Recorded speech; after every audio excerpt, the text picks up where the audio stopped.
I have a lot of nightmares, and one of the ones that stuck with me as a kid was one about the critters. No, not that thing.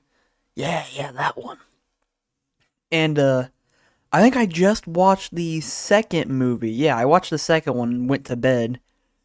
And probably watching a horror movie then going to bed is not the grandest idea I've ever had, but I enjoy watching horror movies and no one can tell me differently. But after going to bed, I had one of the weirdest nightmares I think I've ever had in my life. Nothing's ever really topped it, actually. My grandma gave me an Easter egg to paint. And I painted it, nice pink with some oval hearts because I can't draw. And so I later that night it hatched into the creature. It was about the size of a hedgehog, and it started going on a weird, merciless rampage throughout the house. It had eaten the dog. The cat kind of ran away terrified, and I couldn't imagine why. And it glued my mouth shut with some super glue. And I remember running to my aunt in the dream. I'm going, like, because it was walking in the hallway just slowly, slowly. It was standing there menacingly. And I'm mumbling to my aunt, like, it's coming, it's coming. But because my mouth was glued, it was just like, and they just laughed at me. They laughed at me like I'm a freaking idiot. Not too far from the case. But I'm like, help, it's coming. And before it got to the room, I sprung open. I escaped the nightmare. And I actually ran to my aunt's room to make sure they were okay because I didn't want to see them dead. I'm like, oh my god, are you guys okay? And that's when my aunt just stared at me, gave me the most dumbest look I think I've ever seen anyone give me, and just went, yeah, why wouldn't I? I was like, oh, I'll just go back to bed then.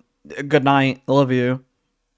And before going back to bed, because I was still terrified and I didn't want to go back to the nightmare, I turned on Dragon Ball Z. I had the Namek Saga, those big bulk discs that you could buy in Walmart. I had the Frieza Saga one.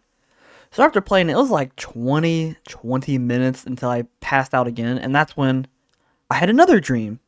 I was playing Shrek. It was an arcade, and I was going around terrorizing the people. And then I got transported into it, and I was just like, oh, this is odd. And at the end of that, I got teleported back into the freaking nightmare, and I was terrified. I didn't want to be back here. And I think it was just after the hallway thing I popped back into it, so we're running throughout the house with this thing charging us down, roly poly style. And that's when Arnold the Terminator busts down our door. He's like, come with me if you want to live. I'm like, see, why not, brother? Just help us escape. And so we all charge outside into my grandma's car, all of us. Arnold blows up the house with his fucking big ass gun. And that's when the little critter appears behind us in the back seat. And then after that, the Goosebump logo pops up. And I will never forget that nightmare. I still think about it to this day. I've never had anything like it. And I don't want to say it terrifies me now. Now I look back and I just giggle. But I've never had one like that before. So maybe one day I'll have another one like that. But yeah, that was my nightmare. Goodbye.